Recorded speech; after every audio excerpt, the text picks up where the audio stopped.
Hi guys, welcome back to Tamil live Raj. சரிங்க, எனக்கு ஒரு சின்ன சந்தேகங்க. ஆக்சுவலாக விஷ்ணு பண்ணது கரெக்டா? அவர் பூர்ணிமாவுக்கு துரோகம் பண்ணிட்டாரா? டேய், இதெல்லாம் சொல்ல வரீங்க?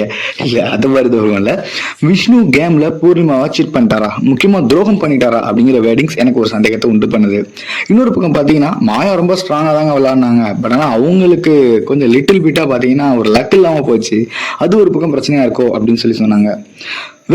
பூர்ணிமா பார்த்தீங்க அப்படின்னா ஏங்க துப்பிட்டு போய் அந்த முயலை கொடுத்தாங்க. ஏன் துப்பி போயிட்டு மணிக்கிட்ட போய் அந்த முயலை கொடுத்துருக்கணும்? ஆக்சுவலாக அந்த முயலை ஜெயிச்சது விஷ்ணு. துப்புனாலும் துப்பிட்டு போய் அவங்க கிட்டே கொடுத்துருக்கலாமே. பின்னாடி ஏதோ காரணம் இருக்கோ? சரிங்க, விசித்ரா அவங்க அவுட் ஆனதை விட ஒரு எலிமினேஷன் கேம் பிளே பண்ணி தினேஷ் அவுட்டா, வாவ் சூப்பர், அப்ப நான் கிளம்புறேன் அப்படின்னு சொன்னாங்களே. அப்ப என்னதாங்க கேமு? இந்த 4 கடையில் இருக்கிறது என்ன? யார் தான் ஒரிஜினல் வின்னர்? என்னதான் போயிருக்கு பார்க்கலாமா?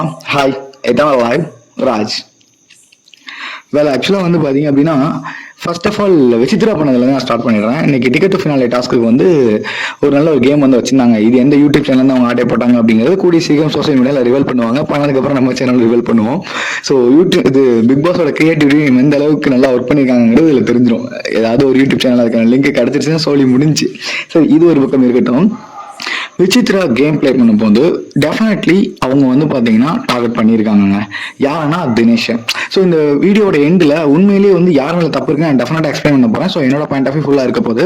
அண்ட் இது ஒரு ஜென்ரலான பாயிண்ட் ஆஃப் வியூவாக இருக்கும் அப்படிங்கிறத நான் நம்புறேன். விசித்ரா ஃபுல் அண்ட் ஃபுல்லாக தினேஷை டார்கெட் பண்ணியிருக்காங்க. தினேஷை டார்கெட் பண்ணதுக்கு அப்புறம் அவங்களுக்கு இருந்த ஒரு குஷி.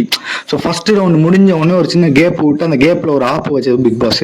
ஏன்னா கேப் கொடுக்கும் போதே இவங்க எல்லாருக்குமே ஒரு மைண்ட்ல ஒரு விஷயம் தெரிஞ்சிருச்சு. ஓகே, இந்த கேம் எப்படி பிளே பண்ணலாம், எப்படி நம்ம டீல் பண்ணிக்கலாம் அப்படின்னு. ஸோ கண்டிப்பா அப்போ மாயா அண்ட் கோ பாத்தீங்கன்னா ஒரு கேம் ஸ்ட்ராட்டஜி பிளான் பண்றாங்க. அந்த பிளான் எக்ஸிக்யூட் பண்ண முடியல. பிகாஸ் அவங்களுக்கு இடையில ஒரு சின்ன நேர்மை உள்ள இருந்ததுனால பார்க்க முடிஞ்சு. பட் அவங்க கிட்ட கேமே இல்லையா அப்படின்னு கேட்டீங்கன்னா இல்ல. அவங்களோட டைப் ஆஃப் கேம் அப்படிங்கிறது வேற மாதிரி இருந்துச்சு. அதை விசித்ரா கிட்ட பூர்ணிமா எக்ஸ்பிளைன் பண்ணாங்க லாஸ்டா.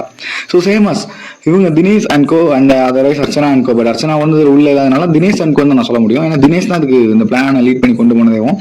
ஸோ தினேஷும் விஷ்ணுவும் மணியும் சேர்ந்து ஒரு கேம் பிளே பண்ண ஆரம்பிக்கிறாங்க. இந்த மாதிரி தான் விசித்ரா ஆக்சுவலா சோலோவா தினேஷை டார்கெட் பண்ணாங்க. தினேஷை டார்கெட் பண்ணிட்டு நான் வெளியே போனா கூட பரவாயில்ல, அவர் வெளியே போயிட்டாரா ஹாப்பின்னு சொல்லிட்டு ஓகே நான் கிளம்புறேன் அப்படின்னு சொல்லிட்டு முயலை போட்டு கிளம்புனாங்க. So it's simply brutal attack. அதுக்கப்புறம் தினேஷ் பாத்தீங்கன்னா எலிமினேஷன் கேம் தான் ஆடுறாங்க. எலிமினேஷன் கேம் ஆடுறாங்க. இப்ப எலிமினேஷன் என்னடா அது எலிமினேஷன் கேம் சொல்றீங்கன்னு பார்த்தா தினேஷ் ஏன்டா சொன்னாருன்னு நானும் ரொம்ப நேரமா அன்சீன்ஸையும் ப்ரொமோவையும் பார்த்துட்டு உட்காந்துருந்தா விசித்ரா வச்ச ஆப்பு தான் காரணம். ஸோ இதுக்கப்புறம் ஒரு சின்ன தெளிவு வருதுங்க. ஸோ இதுல பாத்தீங்கன்னா பூர்ணிமா அண்ட் விஷ்ணு இவங்க 2 பேருக்கு இடையில நடந்த அந்த ஒரு விஷயத்தை பத்தி கண்டிப்பா சொல்லி ஆகணும். ஸோ as per கேமா பார்த்தா I support Vishnu. Definitely there is a much better game. நல்ல ஒரு ஸ்ட்ராட்டஜி கேம். இந்த கேம் சூப்பர் லெவல்ல பண்ணியிருந்தாரு. மற்றவங்களோட இதை உடைக்கும் போது இவர் எப்படி கேப்ல உள்ள போய் அதை பண்ணணுங்கிறத ரொம்ப சூப்பராகவே பண்ணியிருந்தாரு. எனக்கு தெரிஞ்ச வரைக்கும் பாத்தீங்கன்னா அவர் மணியை தன்னோட சப்போர்ட்டிங் ஃபேக்டரா எடுத்துக்கிட்ட விதமும் நல்லா இருந்தது. ஸோ அது அதான் சொல்றேன், if it is a game ஒரு இண்டிவிஜுவலா பிளே பண்ணணும்னு நினைச்சிருந்தானா அது கரெக்ட். பூர்ணிமாவோ இல்லைன்னா மாயா வரும்போது அவர் அட்டாக் பண்ணியிருப்பாங்க. ஸோ ரொம்ப கிளியரா பண்ணியிருந்தாரு.